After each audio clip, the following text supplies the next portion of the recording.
একাধিকবার তাগিদ দেওয়ার পরও পেশাগত নিরাপত্তা নিশ্চিত না করার অভিযোগে গত 15 জুলাই সীতাকুণ্ডের ফেরদৌস কর্পোরেশন লিমিটেডের বিরুদ্ধে শ্রম আদালতে মামলা করেছিল কলকারখানা ও প্রতিষ্ঠান পরিদর্শন অধিদপ্তর ডিআইএফএ। এরপরেও নিরাপত্তা ব্যবস্থা নিশ্চিত না করে শিপইয়ার্ডের কাজ চালানোর এক পর্যায়ে গতকাল বিষাক্ত গ্যাস ছড়িয়ে 9 জন শ্রমিকের মৃত্যু হয়েছে। একাধিক শ্রমিক অভিযোগ করেন, কারখানাটিতে কোনো ধরনের নিরাপত্তা সরঞ্জাম ছিল না, রোগী আনা নেয়ার জন্য কোনো অ্যাম্বুলেন্সও ছিল না, এমনকি জাহাজ কাটার অনুমতি ছিল কিনা জানে না পরিবেশ অধিদপ্তর। দুর্ঘটনার কারণ অনুসন্ধানে বিএসপি এর পক্ষ থেকে 5 সদস্যের তদন্ত কমিটি গঠন করা হয়েছে। শুক্রবার সীতাকুণ্ডের ভাটিয়ারিতে জাহাজ ভাঙা কারখানায় বিষাক্ত গ্যাসে আক্রান্ত হয়ে শ্রমিক হতাহতের ঘটনা ঘটে।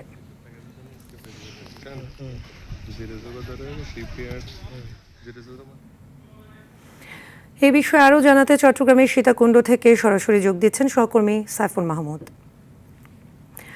সাইফুল, শ্রমিক হতাহত নিয়ে কি বলছেন স্থানীয়রা? কর্তৃপক্ষ কিছু জানিয়েছে কিনা, সব মিলিয়ে জানাবেন।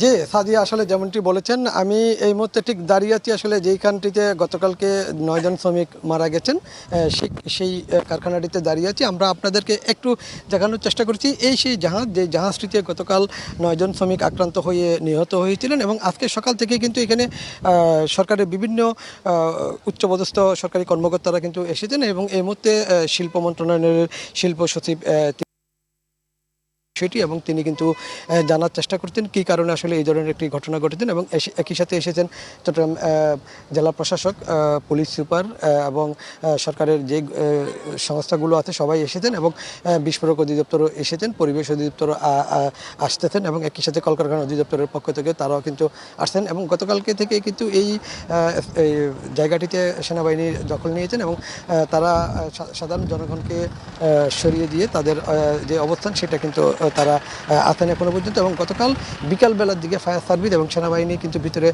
প্রবেশ করেছিল, সেখানে তাদের যেই বোমা ডিসপোজাল টিম ছিল সেটা নিয়ে, কিন্তু তারা কিন্তু ভিতরে বেশিক্ষণ থাকতে পারেনি। তাদের যেই মেশিন ছিল সেই মেশিনে কিন্তু কী পরিমাণ গ্যাস ছিল কিংবা কী গ্যাস ছিল সেটা কিন্তু তারা নির্ণয় করতে পারেনি।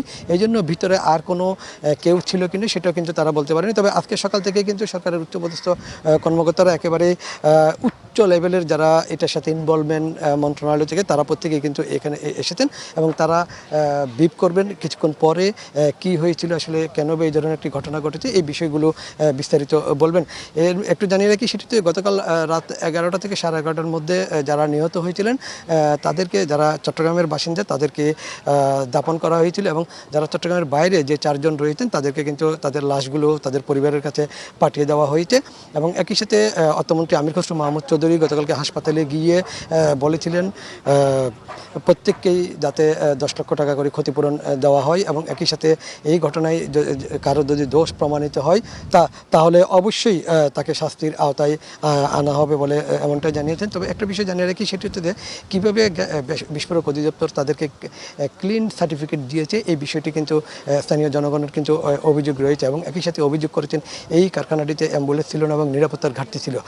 সাদিয়া, আপাতত এটাই ছিল আমার কাছে সর্বশেষ সংবাদ। পরবর্তীতে সরকারের কর্মকর্তারা কী ধরনের ব্রিফ করে সেটা আমি হয়তো আপনাদেরকে জানাবো। ধন্যবাদ আপনাকে।